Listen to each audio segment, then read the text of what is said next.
Welcome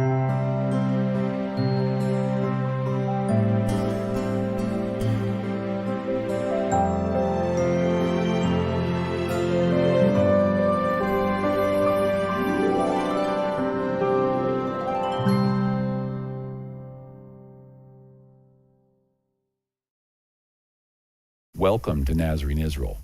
My name is Norman Willis, and I'm the apostle for the restoration of the original first century faith. And in this presentation, we want to talk about the wave sheaf and the Pentecost.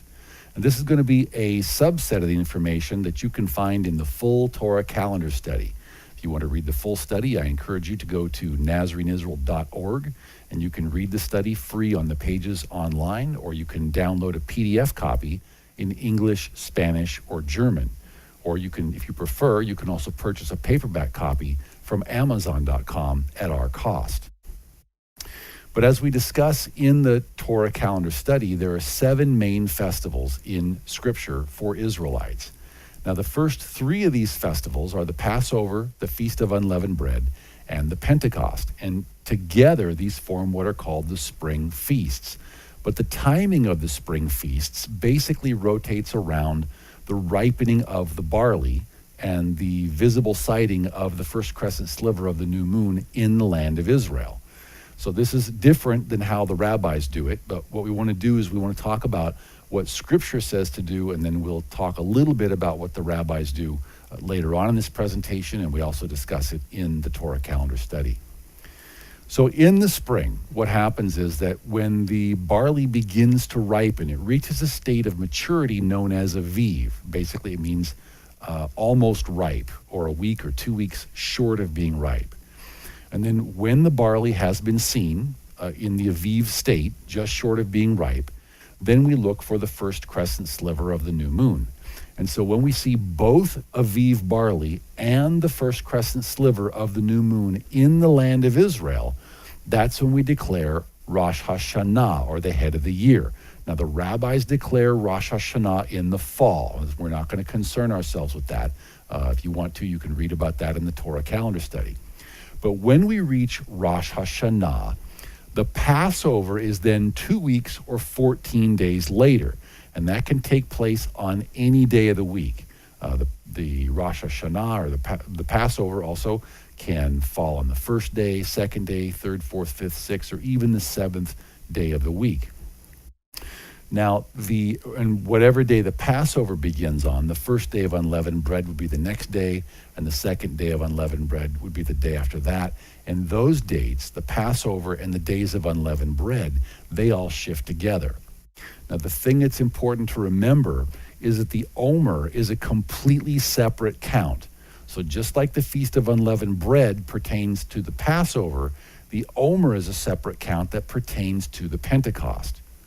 Now, the Omer is always, no matter what day of the week the Passover falls on, and this is different than the rabbinical model, the Omer, according to Scripture, is always going to be presented on the first day of the week that follows the Passover week. And we'll give some chart examples of that in just a moment. So let's go to what we'd like to do, though, is let's go to the commandments. So let's go to Leviticus chapter 23, starting in verse 10. And Yahweh says, "Speak to the children of Israel and say to them, when you come into the land which I give to you, and shall reap of its harvests, then you shall bring a sheaf, or an omer, of the first fruits of your harvest to the priest." So we look up this term sheaf in Strong's Hebrew Concordance, because that's one of the things we like to do. We find it's Strong's Old Testament 60:16. It's an omer, and it means a heap, or in other words, it means a sheaf. So basically what happens is when you're cutting the barley, you make a heap of the barley that you've cut, and when it reaches a certain size, you gather it up and wrap it with a cord, and this forms a sheaf. So the very first of those sheaves, and we're talking about for the nation, we are to then give to the priests, as it says in verse 11. It says, "He shall wave the sheaf before Yahweh." Notice it's a singular sheaf, not one for each household, but he shall wave the sheaf before Yahweh to be accepted on your behalf. On the day after the Sabbath, the priest shall wave it. Now, this is going to be the weekly Sabbath, and the rabbis do something else with their interpretation. But what we see here is that the term in Hebrew is mimaharet ha-Shabbat. So mimaharet simply means after, or the day after, and ha-Shabbat means the Shabbat. So when we're talking about mimaharet ha-Shabbat, we're talking about the day after the weekly Sabbath. And again, we'll see the rabbis do something else. They substitute the word Passover for Shabbat, and we'll talk about that in a little bit. But here's a visual depiction. So now the Passover can fall any day during the week. It can fall on the first day, second day, third, fourth, fifth, sixth, or seventh days. Now, whichever day of the week the Passover falls on, we wait until the day after that weekly Sabbath. And that's when we offer the Omer, or the wave sheaf. And the offering of the wave sheaf begins what's called the Omer Count. And the Omer Count, again, always starts on the first day of the week, and the Sabbaths are always a multiple of 7. 7 weeks and 1 day later, that's when we reach the Pentecost. So we could take a look at this with some other examples. The same pattern is always going to hold true. So this is the year 2018, and if we take a look at the Passover for 2018, according to the Torah calendar, now again, the rabbis did something else. But on the Aviv barley calendar, the Passover was the first day of the week, and then the first day of unleavened bread began the next day, on the second day of the week. The second day of unleavened bread began on the third day of the week, the third day of unleavened on the fourth day of the week, etc., until we had the seventh day of unleavened bread taking place again on the first day of the week, and that's when the Omer was also offered, was on the first day of the week, because it was the first day of the week following the weekly Sabbath of the week during which the Passover fell. And then count 7 weeks and we reach the Pentecost. Let's take a look at some other examples.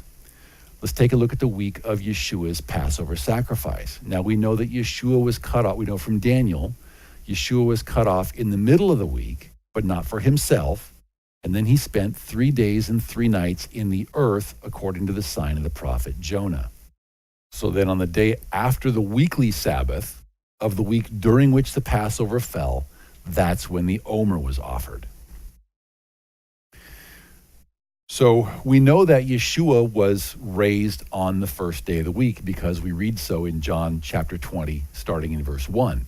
It says, "Now the first day of the week, Miriam of Magdala, or Mary Magdalene, went to the tomb early while it was still dark and saw that the stone had been taken away from the tomb."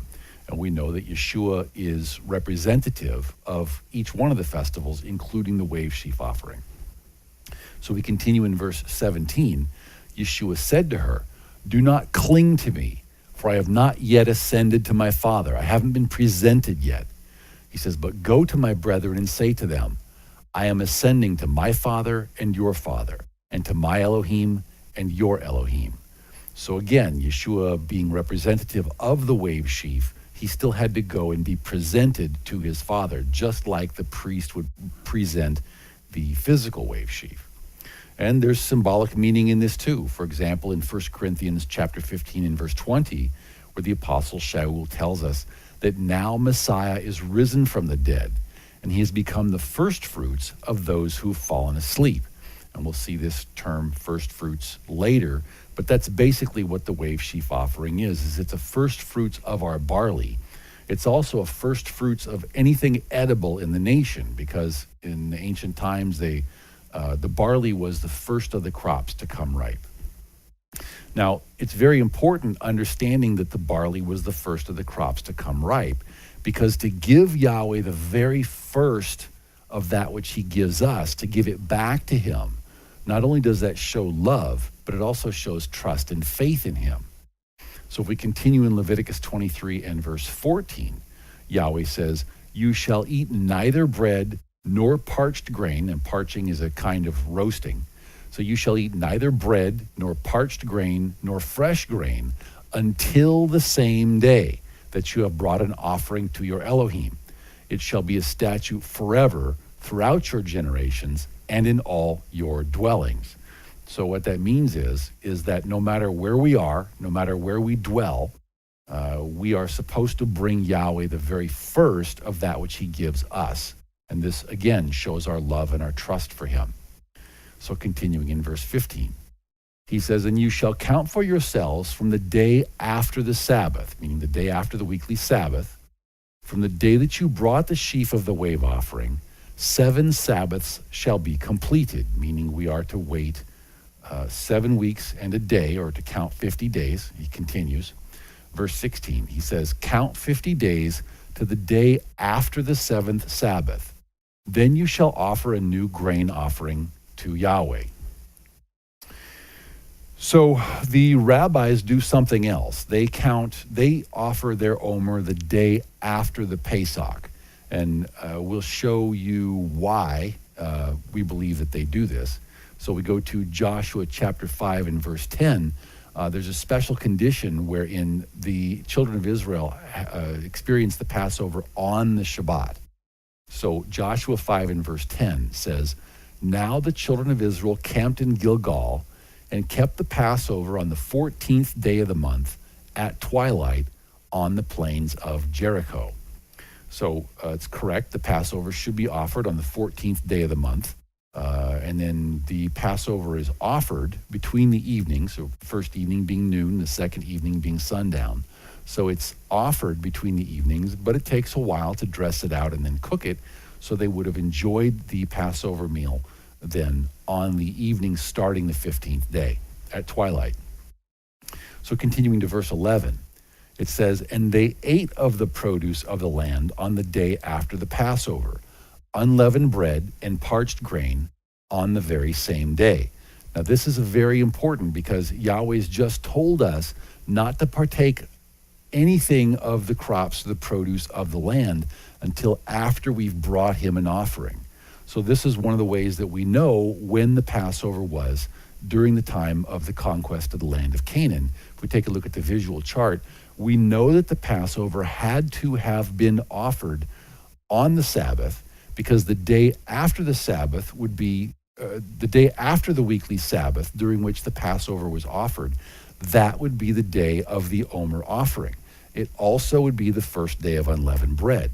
So this explains why the children of Israel ate both unleavened bread and parched grain on that same day, is because they offered is because they were eating unleavened bread because of the days of unleavened bread, and they were able to eat parched is because they had already offered the Omer offering. So it's very interesting, though, just because the Passover can fall on the weekly Sabbath doesn't mean that we always should follow the rules for keeping the Passover on the weekly Sabbath. And in fact, the rabbis have an ancient saying, whoever's calendar you keep, that's who you worship. And this is a very interesting saying because the rabbis, again, they do something different than what Yahweh has commanded to be done. So effectively, they're keeping their own calendar, so to speak. Now, if we take a look at the way the rabbinics do this, and we cover this in more detail in the Torah calendar in the written study. So in Leviticus chapter 23 and verse 15, Yahweh says, and you shall count for yourselves from the day after the Sabbath. And in the Hebrew, it's mimaharet ha-Shabbat, from the day after the Sabbath. Now, they substitute in the word Passover there.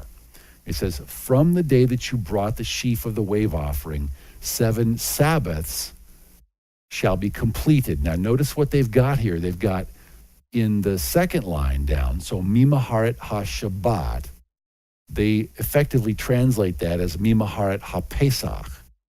But then later, toward the second half of the verse, the word Sabbath is translated as Sabbath. So what they've got is a situation where in one part of the sentence, one part of verse 15, the Sabbath means Passover, and in the latter half, in the first half, Sabbath means Passover, and in the second half, Sabbath means Sabbath.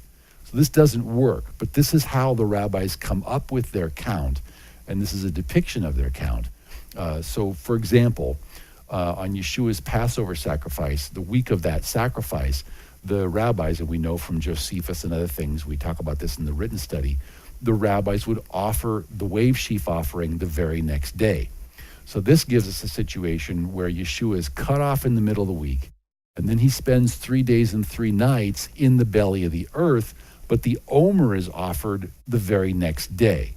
And simply mathematically, we know that this doesn't work because as we learn from Matthew chapter 12 and verse 40, Yeshua tells us, "For as Jonah was 3 days and 3 nights in the belly of the great fish, so will the Son of Man be 3 days and 3 nights in the heart of the earth." So if we understand the Omer count, now let's take a brief look at the requirements for the Pentecost itself. So we go to Numbers chapter 28 and verse 26, and Yahweh says, "Also on the day of the first fruits, when you bring a new grain offering to Yahweh at your feast of weeks," and here he's talking about the Pentecost, or in Hebrew what's called Shavuot. He says, "You shall have a set-apart rehearsal. You shall do no customary work." So this is one of the 3 pilgrimage feasts, and we are to do no ordinary, no regular work on it, because these are days Yahweh wants us to focus and concentrate on being with him. So in Deuteronomy 16 and verse 9, Yahweh says, "You shall count 7 weeks for yourself. Begin to count the 7 weeks from the time you begin to put the sickle to the grain." So the putting the sickle to the grain, that's a reference to the Omer. And then, so here we have in this visual depiction, that's when we begin to put the sickle to the grain is the Omer, and then we count 7 weeks. And if we, depending on how we count, we add 7 weeks and come to the Pentecost, or 7 weeks in a day, but both bring us to the Pentecost. And again, the Omer and the Pentecost are both always fall on the first day of the week. So come to Deuteronomy chapter 16 and verse 10, Yahweh says, "Then you shall keep the Feast of Weeks, or Shavuot, to Yahweh your Elohim with the tribute of a freewill offering from your hand," remembering that this is one of the 3 annual pilgrimage festivals that in ancient Israel were used to bring the tithe up. He says, "Which you shall give as Yahweh your Elohim blesses you." Continuing on in verse 11, he says, "And you shall rejoice before Yahweh your Elohim, you and your son and your daughter, your male servant and your female servant, the Levite who is within your gates, the stranger and the fatherless and the widow who are among you, at the place where Yahweh your Elohim chooses to make his name abide." And this is a great time of celebration, because even though it costs us of our time and of our money, and we have to do certain things, what a joy, what a treat, and what a pleasure it is to know that we are Yahweh's chosen people. Verse 12, he says, "And you shall remember that you were a slave in Egypt, and you shall be careful to observe all of these statutes." So the house of Ephraim, or the Christian people, have gotten away from keeping Yahweh's statutes. And one of the things is that they have come to misunderstand some of the words of the apostle Shaul, or Paul. So we know from 2 Peter 3 and verses 15 through 17 that the words of the apostle Shaul are sometimes very difficult to understand. So if we take a closer look, though, at Shaul's words, we can understand what he is saying. So in Colossians chapter 2, starting in verse 16, the apostle Shaul says, "Let no man therefore judge you." And this is the King James Version. Shaul says, "Let no man therefore judge you in meat or in drink or in respect of an holy day or of the new moons or of the Sabbath days," the King James says. Now, the word days has been added. He says, "which are a shadow of the things to come, but the body is of Christ," or of Messiah. And again, the word is added here. However, this is a problem that these words have been added, because we're told in several places that we are not to add to Scripture. So, for example, in Deuteronomy chapter 4 and verse 2, Yahweh says, "You shall not add to the word which I command you, nor take away from it, that you may keep the commandments of Yahweh your Elohim, which I command you." And what he's really saying here is that if we modify Yahweh's commandments, such as the rabbis do with the timing of Rosh Hashanah and also the timing of the Omer and the Pentecost, we're not really keeping his commandments, but we're keeping our own version of his commandments.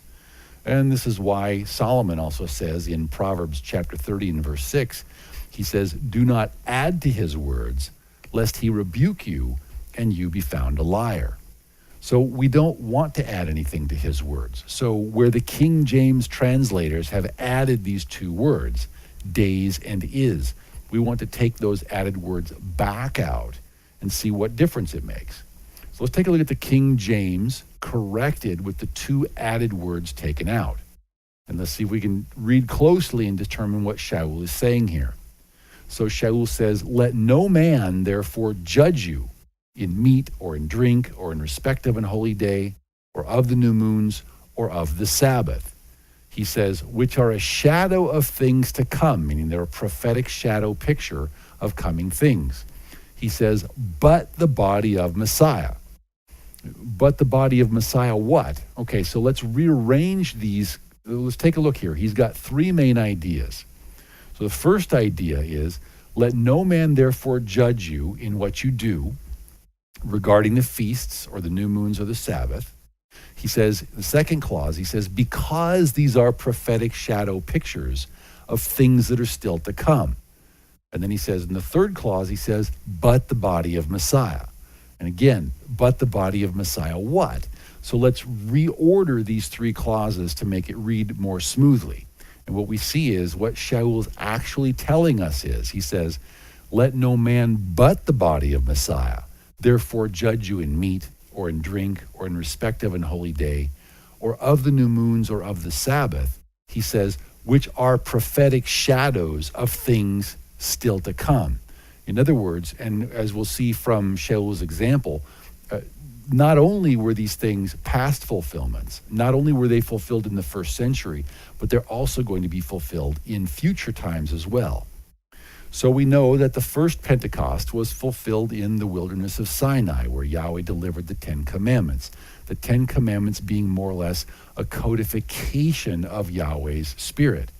And we know that the people agreed to this codification of Yahweh's Spirit, because in Exodus chapter 19 and verse 8, then all the people answered together and said, all that Yahweh has spoken, we will do, just like a bride saying her I do's in a marital covenant of sorts.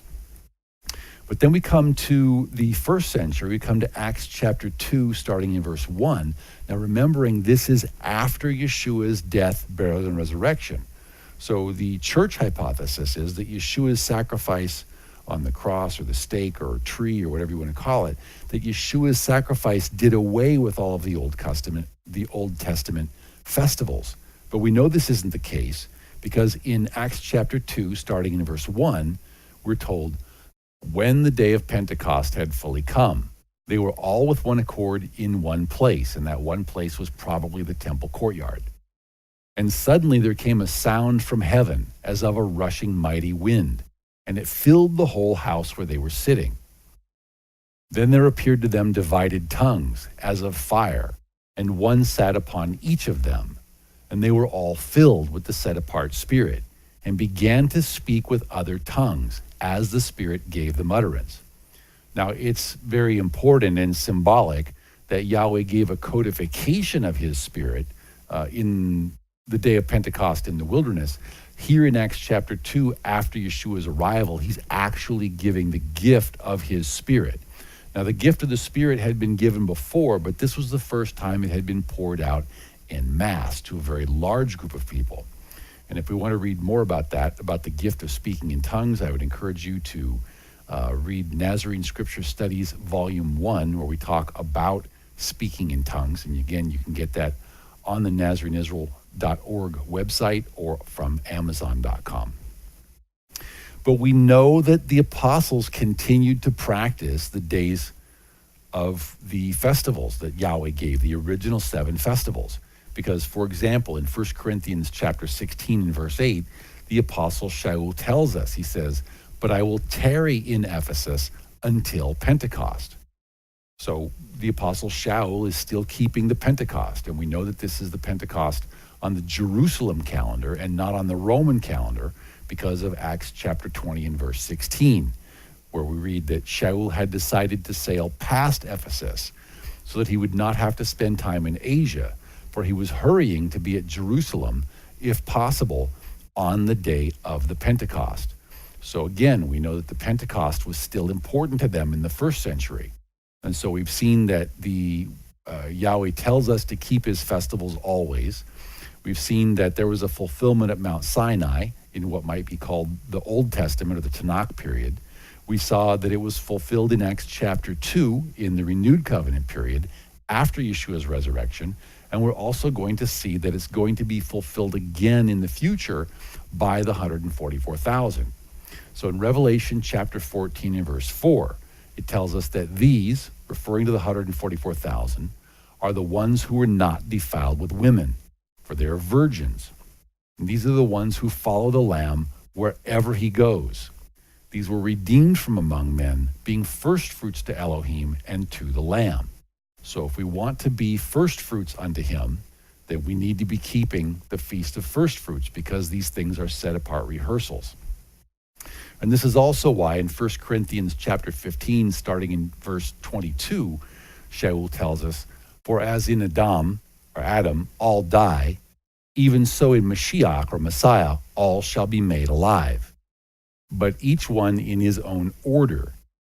Messiah, the first fruits, first, and then afterward, those who are Messiahs at his coming.